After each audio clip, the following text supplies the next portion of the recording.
100.7 WZLX, Boston's classic rock, or WZLX, as my buddy here says. It's Dave Lawrence hosting what is truly a special moment. Joining me is one of the architects of rock. He's the founder of Black Sabbath, their guitarist, primary member for over 30 years, and he's got a mind-blowing solo record that we're going to explore. Tony Iommi. What's up, my man? What do I say to that now? Good to see you, man. Thank you very much, yes. Yeah. We've gotten to chat numerous times over the years. Yeah. One of the fun memories for me was last time when we talked. We was the Sabbath Summer '99 tour, the farewell tour as it was billed. And we talked about your record. At that point, you had done some of the tracks on it. How much was done by the summer of '99? What was in the can by then? Oh, God, I can't remember. We'd done it in different stages, so because basically I had to work around the Sabbath tour. So as soon as we had a couple of weeks break from the tour, I'd go in the studio in LA and put a couple more ideas down, work with somebody. But I say it was very... we had to do it like that until I'd finished the actual tour. I remember that. You were saying you were breaking away. When you had days off from the tour, literally, you'd load into a studio and work on the record, right? That's right. I mean, it was a bit of a rushing around everywhere because I was trying to buy a house at the same time as well. So I was rushing back to England to buy a house and then coming back and then into the studio. So yeah, it was a lot of running around. Now, the house that you're talking about buying, it's in England? In England. Where in England? It's in Warwickshire in England, which is north. It's the Midlands, really. Okay, the Midlands. The Midlands. The infamous Midlands. So, your vision, before you did anything, let's scroll back to before even the Summer '99 tour, before you laid any of the tracks for this record, what was your initial vision without any of the guests, without any of the tracks or sessions done? Well, I mean, really, I didn't know what I wanted to do. I went in the studio.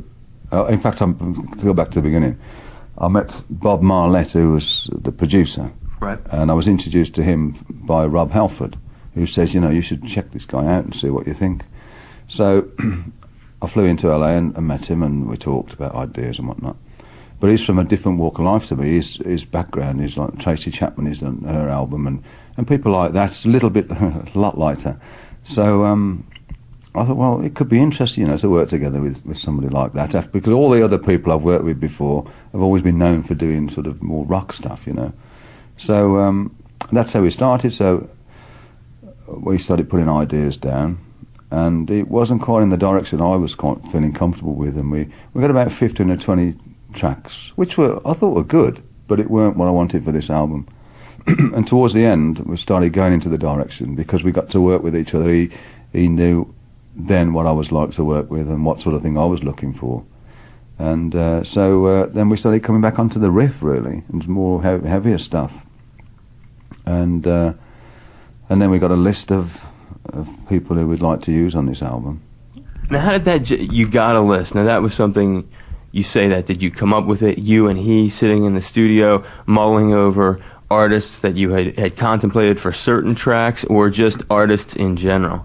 Well, it's people I liked, really, and people who also were Sabbath fans in a lot of respects. Billy Corgan and Dave Grohl and Phil Anselmo were like the first three we came up with, or I came up with, and I thought, well, any one of those would be great if we could work together and do a track.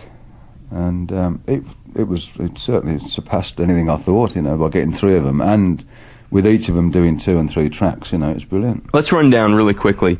I'd like to kind of give the listeners an idea of most of the big names that are on the record before we keep exploring it, because it really is. It's Santana-esque in that, and of course I can't be the first guy to have made the comparison between this record and Supernatural.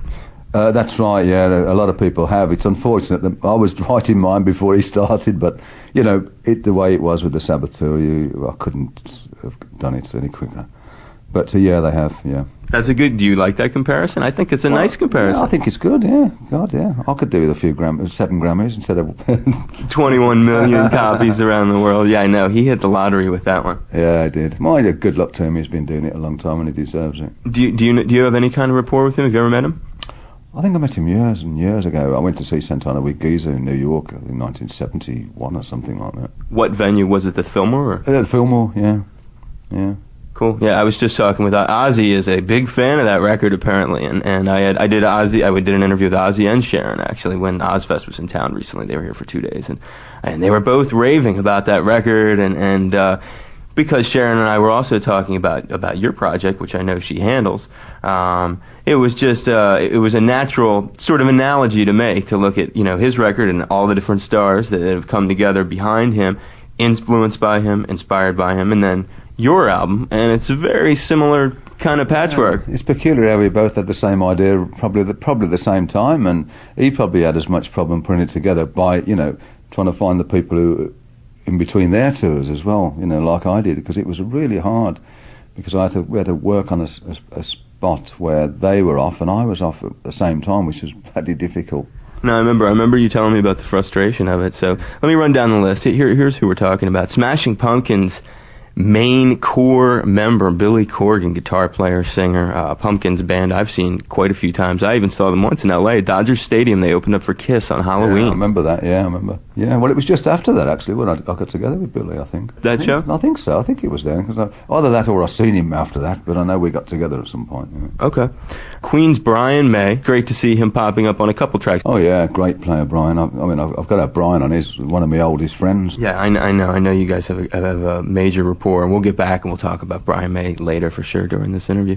Foo Fighter, ex-Nirvana guy, Dave Grohl, major guy, major player in the modern rock scene, and the song he's doing with you. We were talking before the interview started about he's a good guy. You had fun hanging with him? Oh, great. Oh, he's got so much energy, that guy. I can't believe it. And he's a multi-instrumentalist too, which is very helpful, right? Oh, definitely, yeah. Definitely. Great. Because then he can appreciate the songs from a lot of different angles, as he can play guitar, sings, drums. Absolutely, yeah. He's really very good at all the things he does. Dave Grohl, good guy. Swine. Say that? The lucky swine. Yeah, he's cranking it out. Well, now he's working for you, my man. He's got the song. It's happening. Cult vocalist Ian Astbury is on this thing. A friend of yours? How long you go back with that? Well, I met him in, 85, I think, in London, when he was with the Cult. Comes off like a great crossover track. It's very rock. It's very hard rock. It has a Doors-ish feel. We'll talk about that one later, and we'll get that on as well. Pearl Jam drummer, ex-Soundgarden drummer, Matt Cameron, somebody whose band virtually copied the Sabbath formula, as you and I talked about like 8 years ago when you were on the Dehumanizer tour. I remember we were talking about Soundgarden and how much they, at that time, that's what, I remember you saying to me, you were like, they basically sound like us. I know, it's ironic. It's funny, isn't it, how things work out, really. And again, another nice guy, very obliging, great player. And another guy from Soundgarden involved as well, Ben Shepherd, the bassist. Yeah, we had Ben come in as well, so we almost had the full team, didn't we? You were working it out in there, Seattle style. Billy Idol's on the record. We all love Billy Idol. Yeah. Other guys, Pantera's Phil Anselmo on the record, an obvious choice because everyone knows they're hardcore Sabbath fans, and they've gotten open a number of times for both Ozzy and Black Sabbath. They've almost sort of played too much at the Ozfest. A lot of fans are like, hey, get another band on the bill, because they're always on that bill. But big Sabbath fans, right? They are. They could probably play our set by now, I should think. They've been on that tour that many times. And you know what else they did, which was really a happening cover, was on that Detroit Rock City. You remember that? Did you remember that movie? Yeah. The Kiss movie from last summer? Yeah. They covered Cat Scratch Fever on there, the old Nugent tune, and it came out. It was beefy. They're bloody good. Good band, and I really like them, Pantera. Yeah, no, they're heavy. They're very, very heavy. I've seen them a bunch of times warming up the stage for you. Skin from Skunk and Nancy making an appearance on the record. Yeah, well, I tried to get Skin since I first ever thought of this idea, and I saw her in London, and she said, "Yeah, I'd love to do the project." Then I saw her a year later. We still hadn't done it yet at the awards, and I said, "You're still going to do this track?" And she says, "Oh yeah, I really want to do it." But it was again getting the time. She was doing major touring at that time. Sure. And then of course when she stopped, I'm on tour, so it was very awkward to lock up, and we finally locked up in London, and she brought a guitar player down, and he played some stuff on it as well, so we got it done then. And fantastic singer. Yeah, adding a whole other dimension. Serge from System of a Down, right, on the record as well? Yes, well, that he was one of the later ones. Serge, when we first started this project, I didn't know who Serge was, quite honestly. I didn't know who the band were. Neither did a lot of people. So I got to know him through as we went on, and and his name come up for doing a track. So we thought, well, yeah, let's have a go. And again, it's such a nice guy, very good, very talented, and very nice and polite, really good. People love you, Tony. They're going to be polite around you. I was totally impressed with all of them. There's not one thing I could say that there's no dirt or anything on anybody. They were so nice people, very, very obliging. No, that's great, man. It's great. Sabbath's Bill Ward, one of my favorite drummers after Cozy Powell and John Bonham in that order, basically. Yeah. He's making an appearance on there on the Ozzy track. Absolutely, yeah. You got Henry Rollins, of course, in the record. Black Flag guy, major DC area popularity. He's a big one, and he's. I remember he did that trailer, that video that promoted the reunion album, right? He had that little, you know what I'm talking about? Yeah, I do. Yeah, that's right. Well, Henry, I mean, God, he's a huge fan. And when we were doing a reunion tour, Henry came over to England for the rehearsals, and he was with us. He stayed with us for 3 weeks. Oh, did he really? He did, yes. And he came to rehearsals every day. And just sat there like a fly on the wall. Like, oh, yeah, he loved it. And I think, don't you get fed up with sitting there listening? Oh, no, man, no, I love it. And we got to know each other quite well and chatting away, and we're talking about my solo project. And I played him a couple of few tracks of stuff I didn't use. Right. And he went, oh, I really like this track. I want to be on this track. I want to sing this track. Oh, that's how that... That's how he got to sing on that track. Oh, I said, sure. I said, well, when we get, we'll hook up in LA and we'll go down to the studio and we'll put it together and then sing on it. And he did. It's a rocker. I'm less familiar with that. I'm just getting familiar with that one. Yeah. But and one other guy, real quick, before we jump into some music here. We've already mentioned that Ozzy's on it. There's a great drummer that I don't think he gets enough acknowledgement, and he's on the Billy Corgan track, Sweet Black Oblivion. That's Kenny Aronoff. Oh, Kenny Aronoff's brilliant. And, God, we put him through his paces that day, I tell you.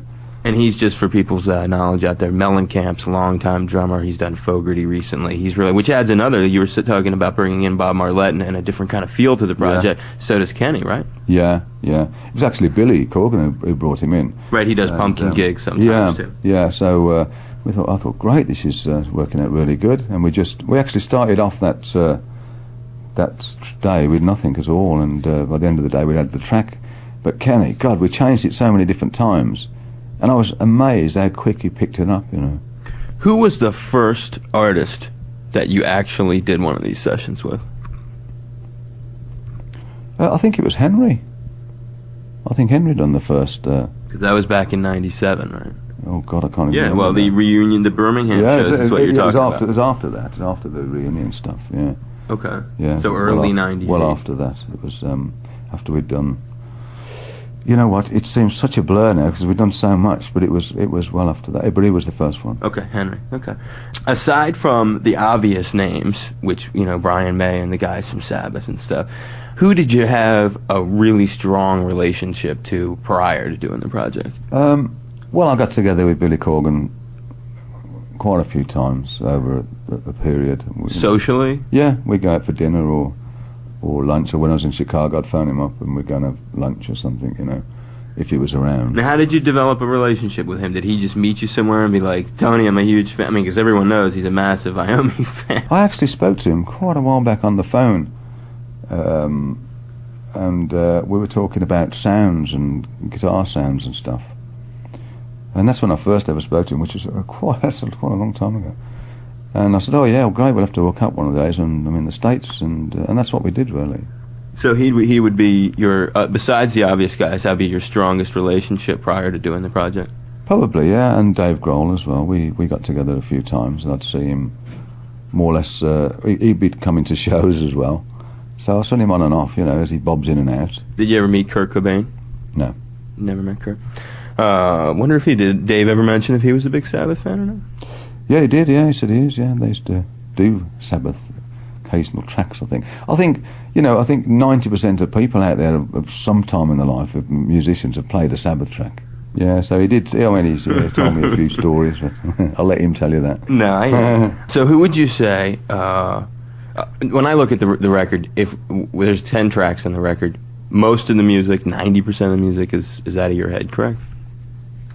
Yes, oh yeah. The riffs, I mean, it's your thing. Oh yeah, they came up with there and then, yeah. They add like the vocals to it or whatever, some instrumentation, but generally speaking, the songs, all the riffs, songs are, and how about, I know I see Bob more like it's a lot of arrangement credit. How were the songs more or less already structured the way they appear on the record, or? We did change a couple of things there, more or less, really. I mean, as I say, the Billy Corgan one, that was the longest one. That was 8 minutes, and that was structured there and then in the studio and taped down and finished in that 2 days. So. You see, I think it's important, the reason I ask you that, because a lot of people, when they think of Black Sabbath, they think of Ozzy first. Yeah. Tony wrote the music. Geezer wrote most of the lyrics. Is that a correct assessment? That's more or less right. I mean, Ozzy and Geezer used to get together. Ozzy he has written lyrics or come up with ideas just jamming, really, sure. and Geezer's used them in the lyrics. Absolutely. But more or less, yeah, that's certainly how we done it. We always came up with the riff first, always done the music first. Right, and so I just want to make sure people understand when they think of this solo record that these are your ideas with some guests added to them. Yeah, I mean, we wrote it in the same way. We'd come up with a riff, and then put a vocal to it, so it's more or less the same. It's exactly the same way as we do with Sabbath, really. And the lyrics would then come from the singer? Absolutely, yeah. Okay. Biggest Sabbath fan of the bunch? They're all pretty oh, come on. Somebody had to, when they first saw you, their eyes were like, man, there he is. There's one of them, you haven't mentioned, Peter Steele, who played on the album as well, from Typo Negative. And he was, again, a big fan, and he kept saying, why do you want me on the album? You don't need me on the album. I said, well, I'd like you to do a track. Yeah, but he was really nervous, you know. He's a big guy. And... but again, a great character, and very tongue-in-cheek in his lyrics. They all mentioned that we'd all have little stories from all of them. Somebody's got. I don't know. I honestly don't know, because they're all way into the band. and they all mentioned about, you know, little stories that how they got involved in Sabbath. They all come up with their versions of it. You know, how they first introduced to Sabbath and what they used to do. So I don't really know any particular one that stands out. You know. The cities this thing was recorded in, besides L.A.? I've done one track outside of Boston, actually, Longview. Oh, yeah, right. Yeah, I know really, Longview. Aerosmith used to do a bunch of stuff there. I'd never been there before. Really nice. I really liked it. And then we done some in London. Should have called me up when you were in the neighborhood, my brother. We could have had some dinner. Should have. Bloody hell, dinner. It was trying to get this again was in between the tours, so it was like... I know, you were working. Oh, God. And then we've done some in London, some in A&M Studios in Los Angeles. A lot of it was done. Okay, that's the primary city, then, is L.A. Yeah, L.A. Most of it was done. And besides when you're doing the record or when you're doing work like this, where are you residing most of the time? In England. Okay, and say the name of that place again, because it escaped me already. You'd probably say Warwickshire. Warwickshire. Which is, it's by, most people would know Stratford-on-Avon, it's by there, really. That's where most tourists would go. I mean, I don't live right by the tourists, but a lot of people do go to Stratford-on-Avon. And you got an army of Roddies guarding the property, right? I have. I've got everything, electric fence. How many dogs? I've got three Rottweilers. What are their names? Becky... Ted is another one. Ted's a big dog. And Lizzie. How old are each of them? Becky's about 10. I've had her for about 10 years. She's quite old now. Ted's 4 and Lizzie's 9 months. Are they sweet or are they nasty? I think they're sweet. I mean, I've had another 2. The other 2 died, which I'd had for a long time. But they've been great. I mean, with me, they're fantastic. If somebody walked in, they wouldn't be too sweet. But they're fine with, friends that come round, and once they know I'm there, they're fine with them, you know. Any other pets?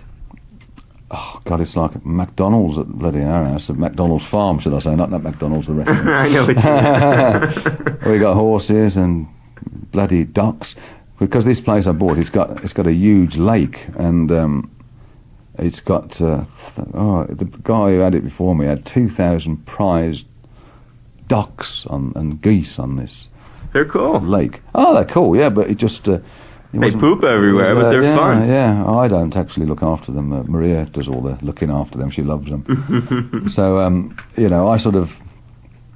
I like to see them. Oh, they're great. And horses and what else? Any other animals? She's got chickens, not me. She likes chickens. But you guys eat the eggs? Yeah. Oh, that's the jam. When I was a little kid, we lived in the country. We used to have a little chicken coop. It's good. I quite like it, yeah. Tony in the country. I know, yeah. Well, my other house was in the country, but I didn't have the entourage of pets. So, all right. Before we dissect this, the record, one last question, then we're gonna play something cool.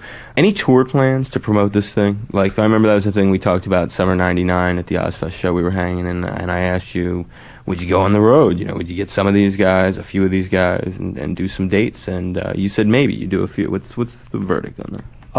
Well, still the same, actually. I'd like to actually do some shows. I'd love to do. That's on my wish list now. I'd love to do that, but. We're in the process of finding out now if anybody's interested, and we know there are some of them interested who we've asked, and we're taking it step by step now. So what are the odds? Give me the realistic. I think it's got a good chance, certainly, of doing a couple of 3 specials, you know. I think we've got a good chance of doing that, but we'll see. I don't want to start saying that and everybody going, oh, sure. I'm not going to do it. Right, no, it's worth knowing about. All right. Let's hear something from a recent tour from the Reunion record, and then we'll return and we'll dig real deep into the new record. How's that sound? Good. And we'll play something tasty from that. We'll do a Black Sabbath classic here from the amazing Reunion album featuring Sabbath captured live in Birmingham, England, their hometown. It's Dave Lawrence. Stay tuned for much more with Tony Iommi here at 100.7 WZLX, Boston's classic rock. Black Sabbath on 100.7 WZLX, Boston's classic rock. Dave Lawrence continuing with Tony Iommi, talking about his new record, Iommi, on Divine, the label, Ozzy Osbourne, his wife Sharon's label, correct? Yeah, it is, yeah. How did that come about? How did you get hooked up to do that? Well, I mean...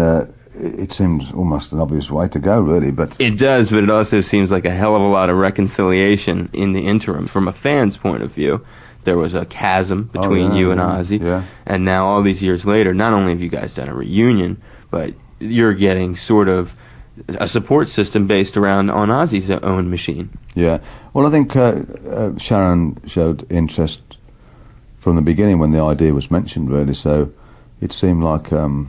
sort of a choice to go. I mean, there's other record companies out there, who wanted to come forward, but the good thing with Sharon, I didn't have to come up with a list of people before anybody be interested. You know, they were interested from the off by me saying I'm doing a solo project. I didn't have to say who's on it. So it was something that you felt that she just knew it was going to be a good product. Well, I think so. She knows how I work, and she knows I'm not going to come up with anything crap. No, we know that. All right, Billy Corgan, he's on there. He does this track, Black Oblivion, and we're going to hear that coming up here. Kenny Aronoff is the drummer on that. What was it like recording it in the studio? Really good. It was tough, Brian, because we're walking in with nothing. Did you like that? I can do that with my mouth. So, we walked in the studio in the morning, and Billy brought Kenny enough down. And I thought we had nothing to do. We had no track or anything, no ideas. I just said, what do you fancy doing? And Billy said, why don't we do a track with a lot of different riffs and a lot of different changes? I said, yeah, that's great. That's just up my street. I love that. And I just twiddled around for a bit, and Billy went, oh, I like that riff. And as soon as we had the initial riff, then we were off. We knew that was the start of it, and it was just then joining everything up and putting other parts in. And Billy played bass, and we just jammed it, come up with some other parts. And then there's a second track with Billy Corgan, or is there 3 total? Is there just 2? There was another track that actually Billy started coming up with initially on that one. And he started playing it in the studio, and I'd popped out, I'd come back, and he's fiddling around. But we put that down, and but we only used one track. Eventually, someday, theoretically, we could be hearing the other track. Billy might put it out on his album. Right, that's what I mean. So something cool that I wanted to tie into the picture, I was taking a look at Kenny Aronoff's extensive bio. I mean, this guy's played with everybody from like Elton John to Neil Diamond to B.B. King, I noticed. And B.B. King just played a show the other night in Boston. It was B.B. King, Buddy Guy, Coco Taylor, all on one bill. I wouldn't have gone. You wouldn't have gone? Stop it. Come on. No, that's great. I would have liked to have gone, yeah. Hey, have you ever seen BB? No, I haven't actually. I've never actually been to one of his shows. You like him? I do, yeah. I like his stuff. You got his records at home? I did have. I don't think I have now, on record anyway. And Buddy Guy? I would have had his as well. A lot of my actual record collection has disappeared. and it's all like CD now, but I haven't actually redoing that sort of stuff. But I did have loads of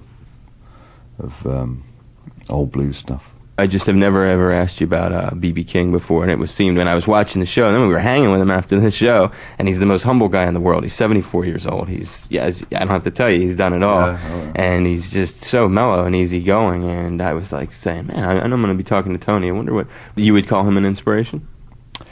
Oh yeah, I think he's been an inspiration for a lot of people. Yeah, absolutely. I mean, for me anyway, a lot of the blues players were an inspiration. Whoever they were, without even the ones that didn't get recognition, didn't get a name. I liked it because it was doing something from the heart, you know. I know you're a Muddy Waters fan as well, right? Yeah, I like 99% of them. So yeah, I just wanted to draw that in because I think it's cool when you're working a session like you did with the Corrigan track. You got Kenny Aronoff in there. He's bringing a whole different texture to what you've done. He did, and a really cracking player, really good player, very precise player. Let's give it a listen here. It's Black Oblivion from the brand new Tony Iommi solo album Iommi. Special guest Billy Corgan of the Smashing Pumpkins. Stay tuned. I'll be back with Tony Iommi and much more from his new album right here at 100.7 WZLX, Boston's classic rock. Billy Corgan with Black Sabbath's Tony Iommi and Black Oblivion from Iommi. It's Dave Lawrence and my special guest Tony Iommi, 100.7 WZLX, Boston's classic rock, and we are exploring this amazing album together, which is Tony's first real solo record. Yes, it is. It took a long time, didn't it? It did, and back in, I guess it's 86 that Seventh Star came out, and at the time, wasn't that going to be something of a solo record, and then it was labeled a Black Sabbath record? Well, funny enough, at the time, what that album was going to be when I first started doing that was the same idea as what we'd done here. I wanted to use different vocalists on it, but it was so difficult at that time to put that together because in them days, it was, even just back then, it was so hard for people to exchange and play on somebody else's album, you know. It was like, oh no, I don't do that, you know. And that's really what's been helpful these days. There's a lot more crossover, and people will give, oh yeah, I'd like to do that. People give in and be honest about stuff. Yeah, I really would like to do that, instead of going, oh, right. No, man, I'm not going to play that, you know. So it was, I never got it together then. So. And what's that other thing before we talk about the Dave Grohl track? That's what I want to get into next. What's that thing I see online, Eighth Star with Glenn Hughes? You know what I'm talking about? Oh yes, that's a thing. It's like a bootleg that people are trading, and it's sad because I actually done that at my house, and in my studio at home, and I got Dave Holland over and Don Airy and Glenn, and we just started putting ideas down, you know, just and I really like Glenn's voice, you know, I really do like his voice, but it was a bit too, it wasn't the right sort of thing that I want to put out at this time, you know. So we just done it, and we were again just seeing what we could come up with, and it was nice working together. And somehow or other it got out. And now it's everywhere. Because because you send it down to the studio to have things copied, you know, and somebody says, oops, Tony Iommi, I think I need a copy of this myself. And before you know it, it's all around the world. It's a shame, but it does. Yeah, that's how I first actually learned of the Dave Grohl track, Goodbye Lament, which I saw online at Napster. What do you think of Napster? Yeah, I'm not going to say anything. Yeah, you don't have to. No, not really. I don't really know that much about what's going on. I was talking earlier to somebody, and a lot of the things that's been happening, I've been unaware of, you know. I'll tell you about Napster later. It's this crazy music software. You can share songs with people, and that's how I learned a lot of the new tracks from your record before it, before I officially got there. Yeah. Well, in England, it's not been talked about that much. So, I mean, I've only heard more about it since I've been here. And I think what happened with this song, Goodbye Lament, is that it ended up on some radio stations, and then people tape it from there, and then trade it on the computer. Yeah, I mean, it's inevitable that's going to happen these days. I mean, you can't bloody fart without somebody finding out about it, you know. On that. So, Dave Grohl, you're hanging with him. Did you guys listen to any music together? I don't think we did. You know what I mean? Like just kicking back, like, hey, check this out. It was actually when we had the chance of getting together, and the only way we could do it, he was in LA, and I was in LA. I was in the studio doing whatever I was doing, I can't remember now. And he said, I'll come down. He was filming all day, doing a video from early morning till night. He said, I'll come down the studio when I finished filming, you know. I thought, oh, God, he's got no chance of doing that. He's going to be absolutely shattered. He'll be cooked. Oh, I thought so. And he came down he phoned upstairs on his way about 10 o'clock or something it was. And he came in with so much energy, it was unbelievable. Oh, he's just astounded me. Right, I want to play drums. I'm here, I want to play drums. So, sure, great, get in there, play drums. He had a kit set up for him, which he smashed to pieces. He really played Nirvana style. Brilliant, absolutely. It was really a thrill to watch, you know. Such a nice guy, very polite, very, very energetic. And he brought his drummer down with him as well, Taylor. He was another one. I mean, they're both like so up there, you know. What did we do together? Eat. Seems to be one of my favourite pastimes is eating. What's your favourite food? Oh God, all sorts of food I like. In England, I like to eat Indian food. I love Indian food. Chicken sag, a la gobi. No, I go for the real mean stuff. I'll order chicken vindaloo, and on the side I'll have a fowl sauce, which is like the hottest sauce they do. It's a real thick in England. It's a real thick, hot, very hot. So a lot of people can't eat it. No, I can't. I'm way into the hot, my brother. Good, yeah. I could go head to head with you on the good. Indian. I love it. I love it. Me and Ozzy, we used to go out. When we used to go to Indian restaurants in Birmingham, and Ozzy used to eat these, you know, the green chilies and whatnot, and we used to come out of the restaurant and his lips, they'd be so big, I mean, they'd just swell up. It was hilarious. I used to watch it and look at him, be sitting facing him while we were eating, seeing his lips swell up, you know. But yeah, I love curry, and I love Japanese food. Sushi, I love, yeah. Japanese steakhouses. More now. The sushi. Now I like the sushi, and I love prime rib. Oh, all right, so good. And yeah, you're working me up too. So how about with Dave Grohl? Any interesting little story you can tell me hanging with him? No, it was just hanging really, and talking, and just in general. We never. And remember eating any particular meal together? I think we had some Chinese, if I remember. But we were talking more or less about old Sabbath stuff, you know, Sabbath stories, or he's like me. He's milking you for the old ones. Yeah, we talk about Sabbath stories, or his, you know, things with Kurt and stuff like that. So just general chat, you know. That's cool. It's a fabulous track. Let's play it now. It's Goodbye Lament, featuring Dave Grohl. It's also got Brian May on it. We'll talk about Brian May later. It's all from Tony Iommi's Iommi, his brand new solo record. We'll be back with more music and conversation with Tony. It's Dave Lawrence and 100.7 WZLX, Boston's Classic Rock. It's 100.7 WZLX, Boston's Classic Rock. Dave Lawrence with Tony Iommi, spending some time previewing his brand new album Iommi and enjoying some classic Sabbath as well. And we're going to do Ian Astbury's contribution to the record, which is Flame On, coming up here. You mentioned earlier, you first hooked up with Ian, did you say 85? I met him in 85, yeah, and I hadn't seen him then for years and years, and we were in, again, A&M Studios, and Ian had some contact with Bob Marlette, and I think he asked if he could do a track, or if we'd be interested in him doing a track on the album. And Bob asked me, I said, great, I'd love him to, you know. So Ian came down the studio, and off he went. A nice guy, actually. Very nice guy, and really sang great, I thought. And Matt Cameron, how did you end up putting him on the drum kit for this one? Just picked him up and sat him there. Why him? I like his playing. But I'd never met him until we actually started this project. And again, a really nice guy. I really like him. I like his playing. Brian May is on this track as well. Is that correct? I've got nothing to say about him. I hate him. It was funny how I got him on, actually, because we've always talked about playing. He's played on a couple of things with me before. And he phoned me up, and I was in LA. And we're talking away, and I said, we were talking away for about, I don't know, half an hour, 40 minutes or something. And I said, oh, yeah, right, where are you anyway? He said, I'm in LA. I said, well, bloody hell, why don't you just come round then instead of phoning me up? Get the hell over here. Get together, you know. I didn't realise, I thought he was in London, you know. So I said, all right, come round. Actually, I went round to his house, I think. And I went round to see him, and then I said, have you got your guitar? He says, no, I haven't got it. I said, well, I'll get your guitar. Get down to the studio tonight, you're playing. That's awesome. Would you just throw him on SG? And yeah, we got him on SG, and off he went. He's great. He's a fantastic player. I love his playing, and he's a great friend. How long does that friendship go back? Oh, God. It frightens me to think. It's quite a long time. almost as long as we've been together with Sabbath, really.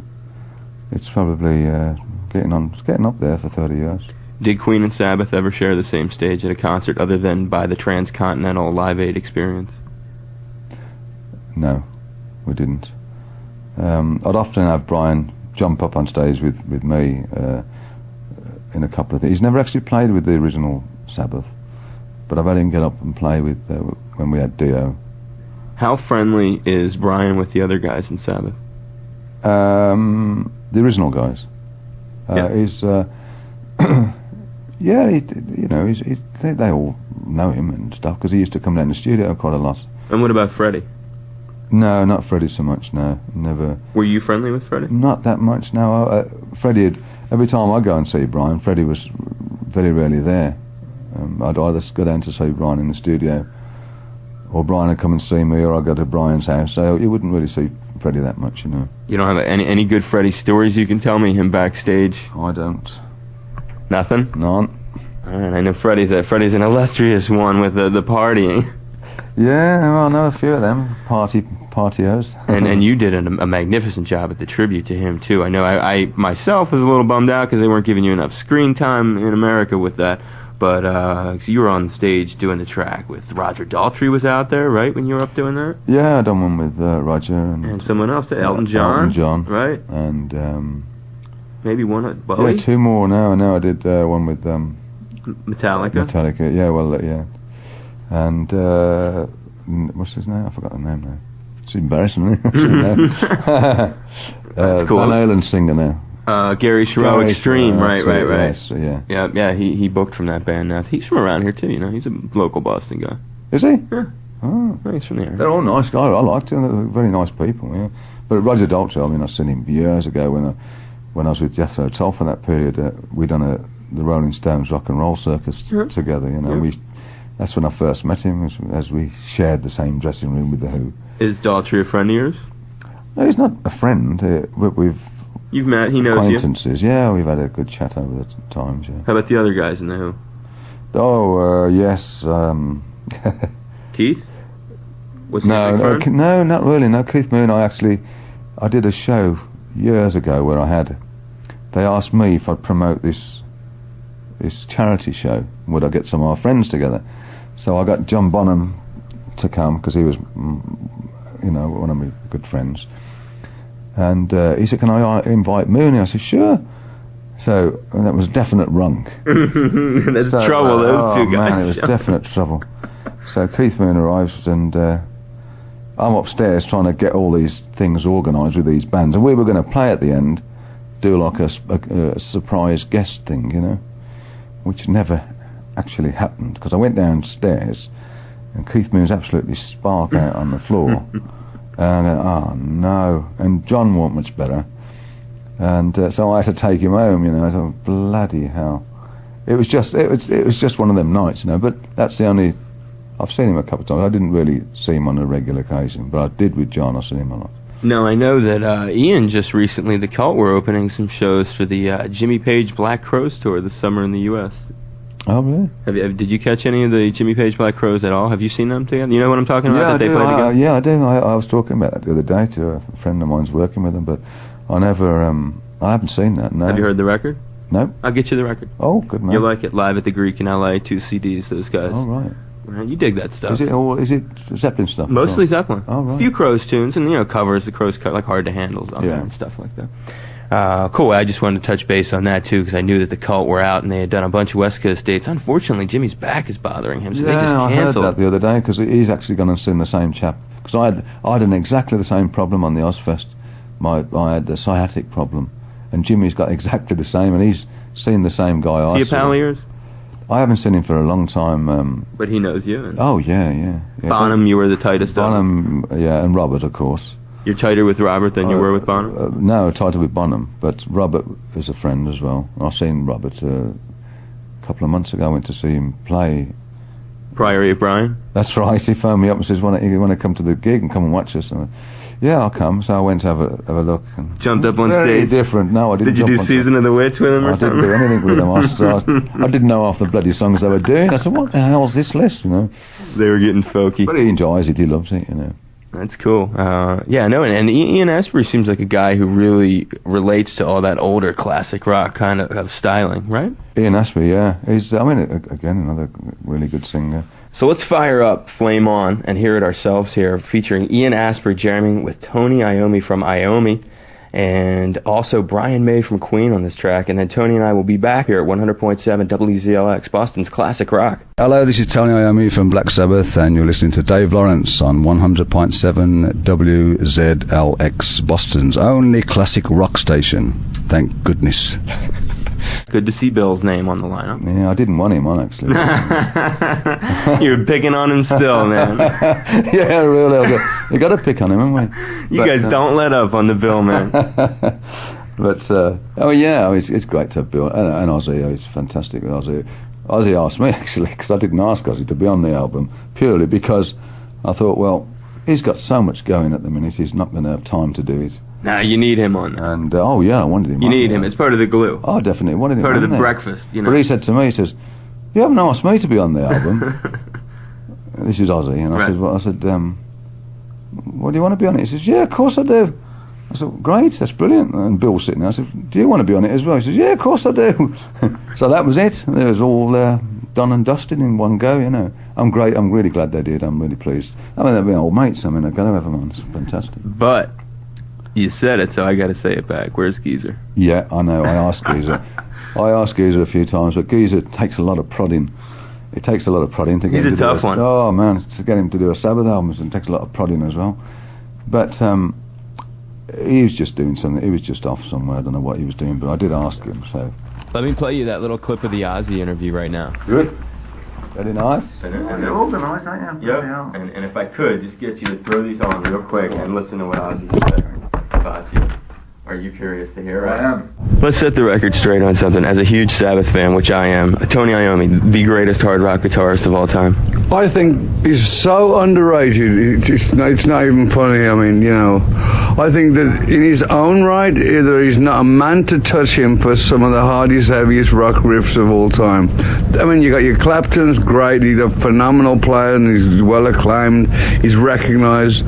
You got your Eddie Van Halen's. You got your the list is endless. Why that man isn't up there with the rest of them, I don't know. Because, you know, he may not be a finger tapping fool, but he's a definite icon in his own. Not just saying because I've played with him. I mean, you'll know him when you hear him. He's got a definite sound, charisma, a definite style, and he's just got. I mean, it's unbelievable. You know, I don't know why they haven't recognised him. Maybe that's a good thing, or I don't know if it's a good thing or a bad. But I've always felt the same feelings about Tony. I felt he is the most underrated, underappreciated guitarist. I mean, the guy just comes out with his. When I used to be with him in the 70s, he'd come up with an incredible guitar lick, and I'd go, "He ain't never going to top that," you know. You can't top that. And he would just effortlessly just come out with this thing that would blow your mind that much more. And you go, you know, I think what the hell goes through his head, you know? That he comes up with Considering that his fretboard fingers plays with false fingertips, how do you do it, you know? The guy's a genius. That's it. What do you think of that? Good. That's Ozzy, isn't it? He loves you, man. He's great, yeah. Fantastic. Hi, this is Ozzy Osbourne with Dave Lawrence, and you're listening to 100.7 WZLX, Boston's classic rock. We all love Billy Idol, and of course saw him recently in the States, a few years back now, but it's about his most recent work coming through. He did the Who Quadrophenia tour, which was a lot of fun. Did you catch any of that? I didn't actually, no. He and Gary Glitter on that. Yeah, I'd like to have seen that. You know, Billy, again, is a great artist, and it was a total fluke how we managed to get together on this again. The same thing as with Ian Astbury, the same thing. He wanted to have a go on the track, you know.